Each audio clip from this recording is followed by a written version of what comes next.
In our part 1 of our documentary on suppressed inventions, we discuss some of the most groundbreaking technologies, from Nikola Tesla's discovery of free energy to the mysterious circumstances surrounding the demise of Stanley Meyer's water-powered car. In this second part, we'll continue with presenting inventions that, for various reasons ranging from corporate interest to governmental interventions, never made it to the public eye, pushed into obscurity despite their potential to revolutionize our world. Cavity structural effect.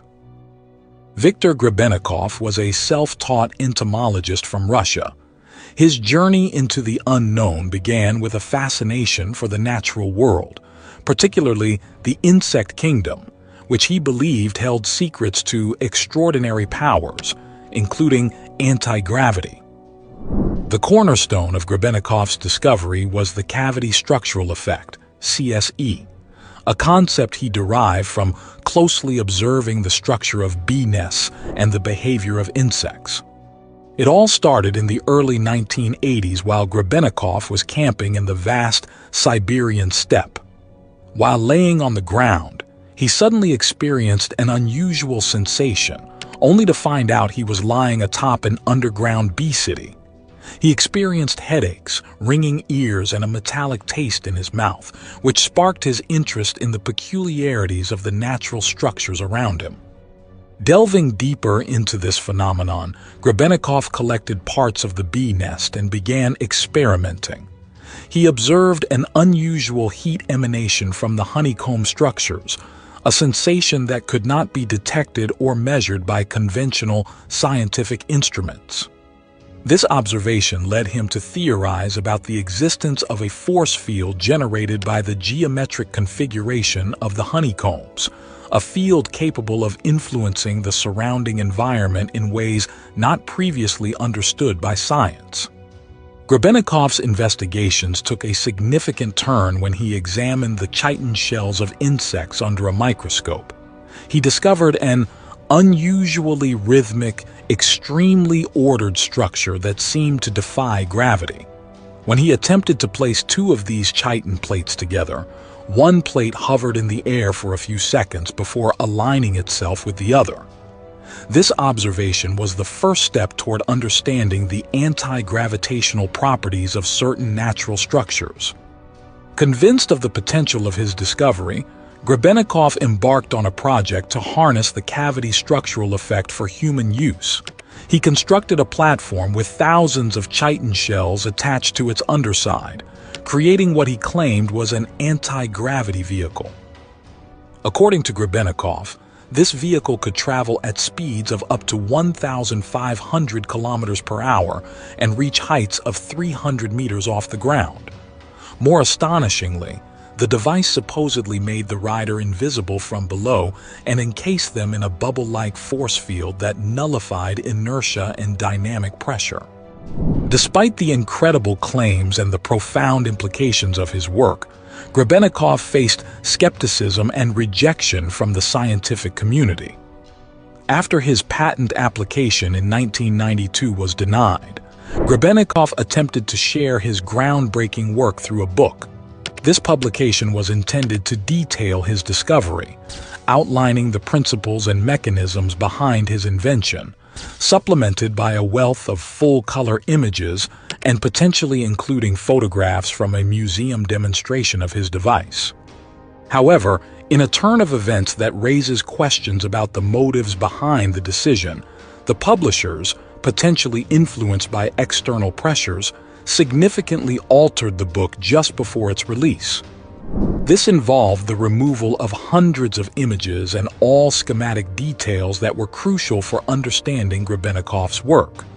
This situation begs the question: why was Grebennikov, already under scrutiny and skepticism from his peers, subjected to further efforts that seemed to undermine the evidence of his invention? A longtime colleague of Grebennikov suggested that he was part of a so-called scientific underground, which faced opposition and perhaps even persecution from the established scientific community and government bodies.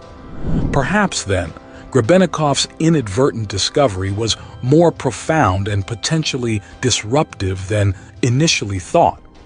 It could be that his work touched upon a force or technology so significant that it was deemed too dangerous or too powerful to be allowed into the public domain, prompting efforts to bury his findings and silence the discussion around them.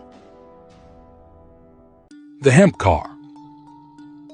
In the 1940s, amidst the turmoil of World War II and the rise of the industrial era, Henry Ford embarked on a groundbreaking project that diverged significantly from the automotive norms of his time.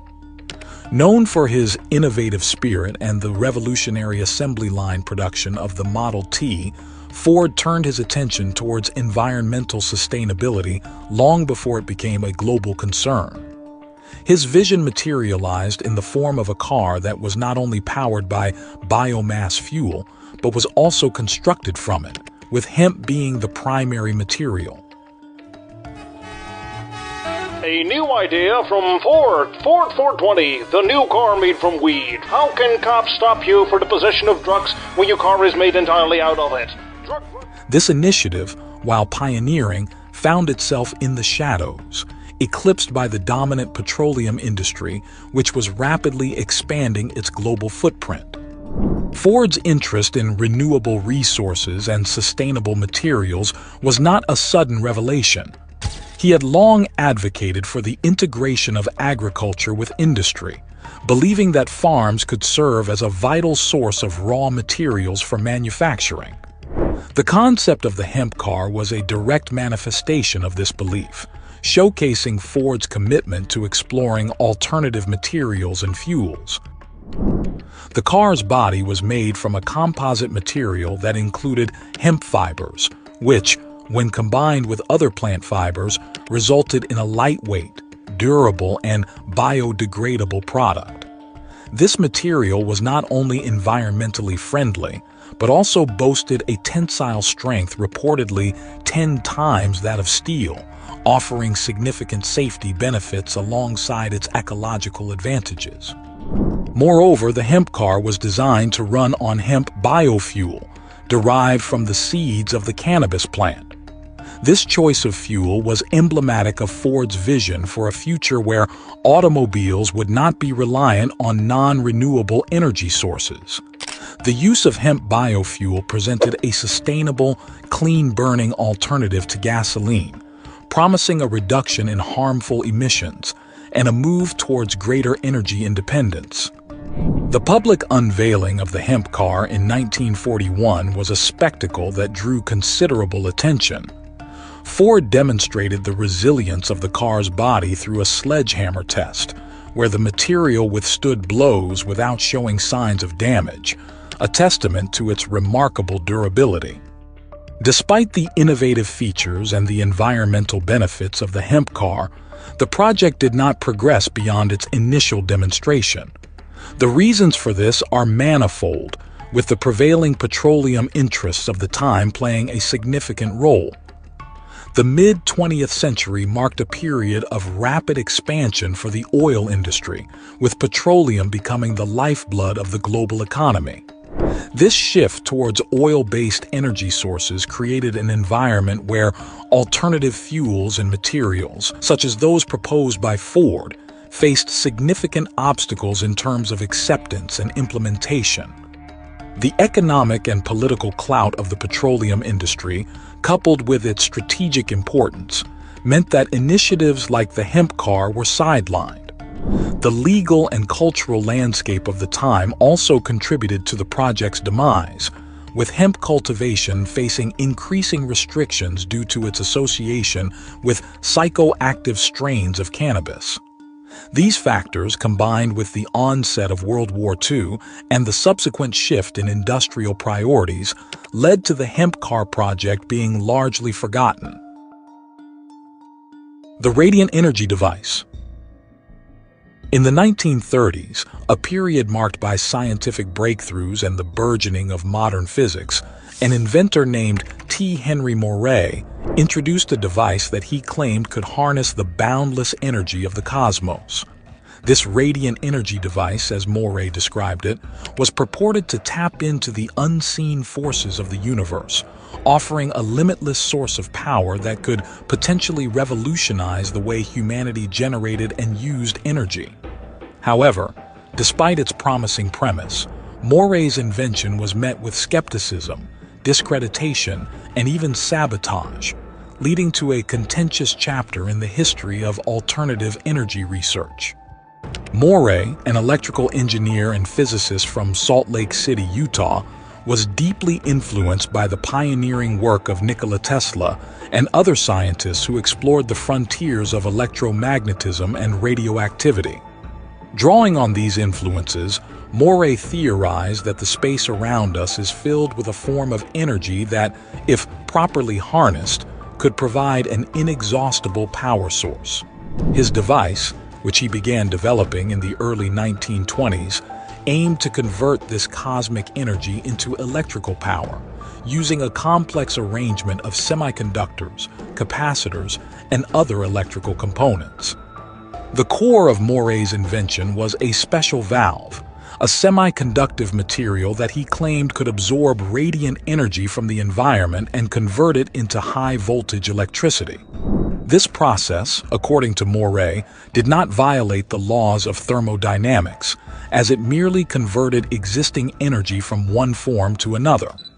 He demonstrated his device on numerous occasions, reportedly powering lights, radios, and motors in front of witnesses without any apparent external power source. Despite these demonstrations, the scientific community remained largely skeptical of Moray's claims. Critics argued that the device's operation and the theory behind it were not adequately explained or documented in a manner that could be independently verified or replicated. The lack of a clear theoretical framework that aligned with established physics further fueled skepticism, as did Moray's reluctance to disclose the full details of his invention, citing concerns over intellectual property and the potential for misuse. The situation was further complicated by allegations of sabotage and persecution. Moray reported that his work had attracted the attention of powerful interests who sought to suppress his invention, fearing its impact on the existing energy sector. He claimed to have been threatened, his laboratory ransacked, and his equipment damaged in attempts to halt his research. As the years passed, Moray continued to refine his device and advocate for its potential, but he was unable to secure the support needed to bring his invention to fruition. After Moray's death, his invention faded into obscurity, remembered more as a curious footnote in the annals of alternative energy than as the revolutionary breakthrough he had envisioned. Perpetual motion.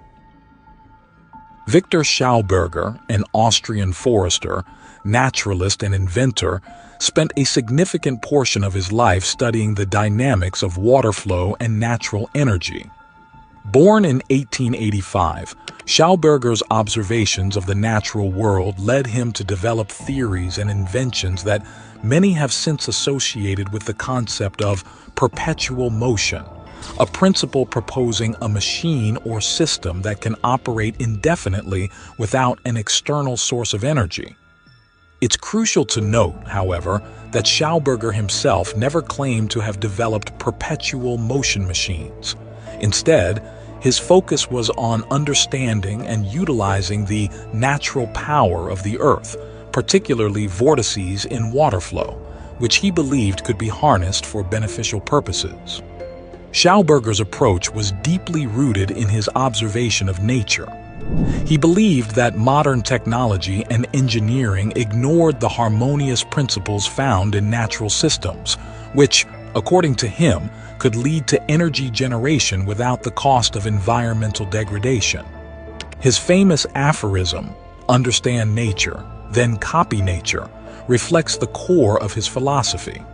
Schauberger argued that water, when allowed to flow in a vortex, could create its own energy through implosion, a concept that stood in contrast to the explosion-based technologies like combustion engines, which dominate human technology.